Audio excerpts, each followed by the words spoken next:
I haven't done my favorite players for all 31 teams yet. Nope. And Nashville is up.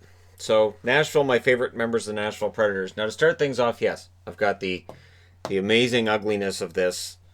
This is of course the secondary they've got right here, and this is the secondary they had when they started out in Nashville. So I double checked to make sure. Because yeah, this one and this one, there's a large difference. This one actually came from that jersey, the mustard jersey, which is awesome. And I was like, well, do I wear the mustard jersey? And it's like, nah, just wear the blue one. We'll leave it at that. And yeah, um, pretty solid look all around. I mean, the logo is gigantic, but anyway, top 15 favorite players who've played for the Nashville Predators. And at this point, it's very hard for me to pick players who I have not already mentioned in other countdowns. Cliff Ronning is not in this one. Cliff Ronning played a little bit, around almost 4 years in Nashville. I don't remember him as a Nashville Predator, so I'm not putting Ronning on this one. There are a couple others as well that didn't spend that much time in Nashville, and I thought, well, I don't really think of them as Predators, so I can't say favorite Predator. Jason Arnott is in that category for me as well. So, number 15 on this list.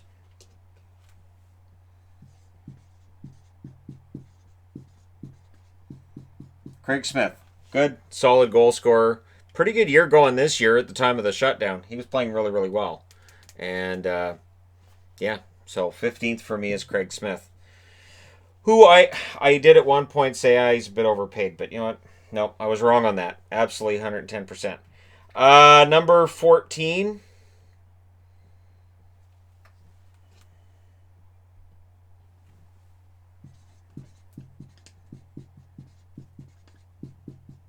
Dan Hamhuis. There's a lot of defensemen on this list. Just going to throw it there right now, which should surprise nobody. The blue line has been the strength of the Nashville Predators pretty much since their inception. They've been really good defensively. Their goaltending's been pretty solid as well. And Hamhuis, very good defenseman, ended up playing in Vancouver for a good extended period of time. Pretty good defenseman for Vancouver as well. And yeah, I don't really have anything bad to say about his game. Underrated defenseman over his career? Absolutely. Number 13. I'm going to go with, I'll just double check the spelling. Yep, I got it right. I'm like, is there an H in this? I don't think there is. I'm going to double check. It's Thomas Vokoun. Another underrated goaltender over his career. Very, very good goaltender. Just, he was never with the team that he got a whole lot of exposure with as a starter. And yeah, another in a long line. I guess I'll throw in an honorable mention to Mike Dunham as well, who provided them with some pretty solid goaltending at their inception as well. So, again, goaltending's been really important. David Poyle seemed to understand that right out of the gate, that you've got to have, really solid netminder. And Vokoun, pretty solid throughout his time in Nashville. Number 12. Number 12, I'll go with... What a surprise. A defenseman. You don't say. A defenseman at 12 and Kimmo Timonen, who was in Nashville for a good long time. Good offensive defenseman. And there he is at 12. I don't really have a whole lot to add. I'm going to be saying solid defenseman throughout this list. Good solid defenseman. This guy, good solid defenseman. So do I break it up at 11 with a forward? Let me just double check here and say...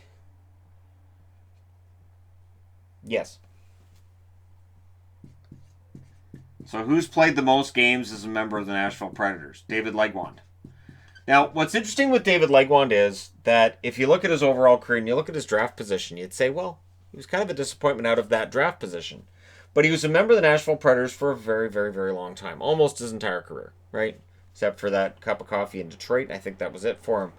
And played in Ottawa too. Anyways, I know he did leave Nashville and play elsewhere, but he's the all-time games played leader for Nashville. I think he'll hold on to that for a little bit longer. Unless Rene decides he's going to play every game for the next 5 or 6 years, and you take that too. Anyways, yeah, but Legwand, it's not going to happen, obviously. Legwand, long-term Nashville Predator.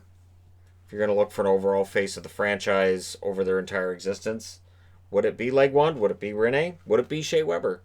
Would it be one of the current out of the crop of pretty solid defensemen that they have? They just churn out defenseman after defenseman after defenseman. Let me double check here and see how many are defensemen. 1, 2, 3, 4, 5. 5 of the next 10 are defensemen. This one's not. So 5 out of the top 9 are going to be defensemen. Scotty Walker. Scotty Walker in Vancouver, he was treated as kind of a fourth liner, enforcer, grit kind of guy. Goes to Nashville, and he showed what Vancouver fans at the time knew. We knew he was a good player. And he went to Nashville, and he was a very good player. He put up goals, he put up points, he could fight as well. He was kind of everything the Vancouver Canucks desperately needed in a player at the time. And then he went to Nashville and made him look bad. But I was a huge Scotty Walker fan, so it was nice to see him succeed elsewhere. Even though I would rather have seen that success in Vancouver down the road here, the reality is he had that success in Nashville, and good on him. So Scotty Walker, who was a defenseman when he was drafted, I do believe. I believe he was a defenseman, and then he got transitioned to forward. Number 9 on this list.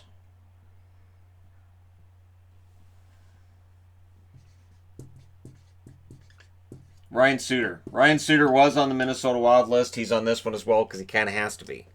Ryan Suter, excellent all-around defenseman, who when he left Nashville, there was some talk about maybe he's going to miss Weber. And I would argue Weber missed Suter just as much as Suter missed Weber.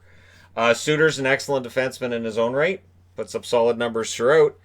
And again, David Poile has done an amazing job of building a team over the last 2+ decades that is blue line heavy. Now, does that sometimes mean that you're detracting from your offense? Yeah, sometimes. But their blue line is fantastic. Number 8. Okay, so dot next to Suter. Move on to number 8. And at 8, yep, it's going to be this guy.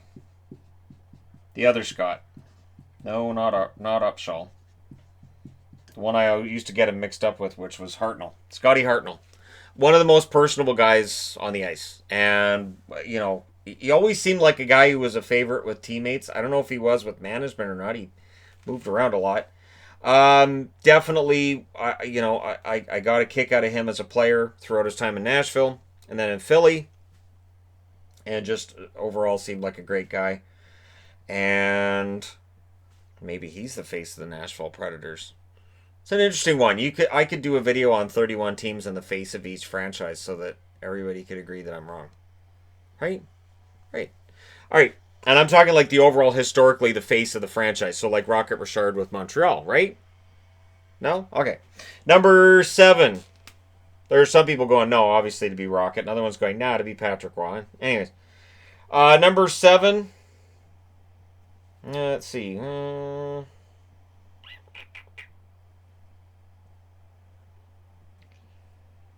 Yeah, I'm going to put this guy at 7. So a defenseman comes in at 7. Ryan Ellis, who has been one of the more... I don't know if you underrate Nashville defensemen. I don't know if that's a thing. If it's possible, Ryan Ellis would be underrated. But at 6, another defenseman who is currently on this team. I have been a huge supporter of Mattias Ekholm. Basically, since this channel took off and I was able to watch more games. I was able to watch more Nashville games. I'm like, this Ekholm guy's fantastic. So Ekholm and Ellis, I guess I could switch them, but I do, for me, Ekholm I would put a little bit ahead of Ellis, but you guys can let me know who your favorite is between the two. Number 5, because he's just too good right now. You guys know from 3 years ago, urinating tree, all that wonderful stuff. Pekka Rinne. Solid goaltender. UC Saros, if I do this list 5 years from now, Saros probably gets into the top 15. He's not in the top 15 right now. It's been Rinne's net for a long time. Is it going to be Rinne's net when we get to the play-in? We'll see.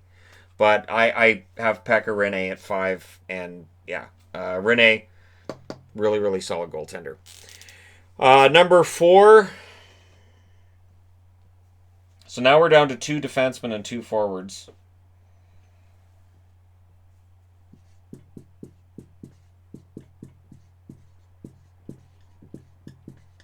Philip Forsberg. Forsberg, of course, they kind of stole him from the Capitals. And he's been an excellent goal scorer. When he gets hurt, you can see the difference in the Nashville lineup pretty darn quick. He is one of their better goal scorers and solid overall player. You can argue he might be their best goal scorer. I would say he is, for me, as a pure goal scorer, at 3.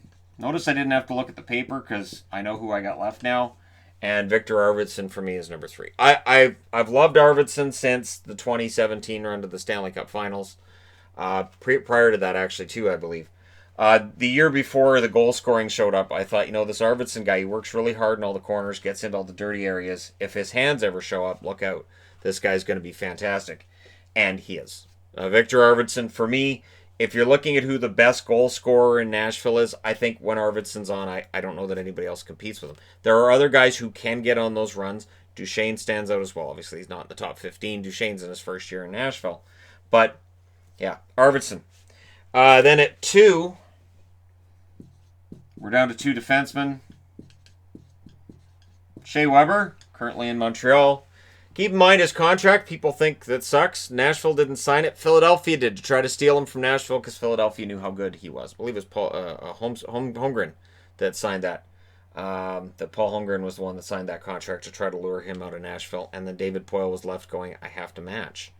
And didn't give it a lot of thought. Where it was, yeah, I'll match it. I don't like it, but I got to match it because we can't afford to lose Shea Weber. Which means at number 1, and we'll see whether or not he ends up winning an award this year for best defenseman, or if it goes to John Carlson, or if it goes to somebody else we're not talking about, but Roman Josi.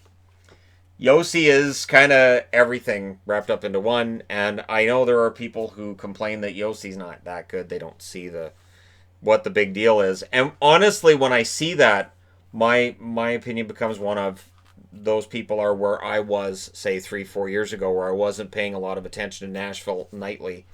And when you watch them night in and night out, Josi really stands out as being one of the best all-around defensemen in the National Hockey League. He has been overshadowed at other points in his career in Nashville by other defensemen, obviously. But as he's matured and gone through what he's gone through in Nashville, he's just gotten better every year. Now, some of that likely is from working with some great defensemen, working with great defensive coaches. But Josi has the talent to make it work. And so for me, Roman Josi is my favorite member of the Nashville Predators, which if you followed this channel for a couple of years, you may have seen coming. But hey, let me know your thoughts in the comment section below as always. Don't forget to hit like and subscribe if you're browsing your way through. You just happened upon this video. I think I've only got 2 teams that I haven't done this for, so we'll get through to those 2 as well. What days? Not sure, but I'll get to it. Thank you guys so much for watching, and I will talk to you again soon.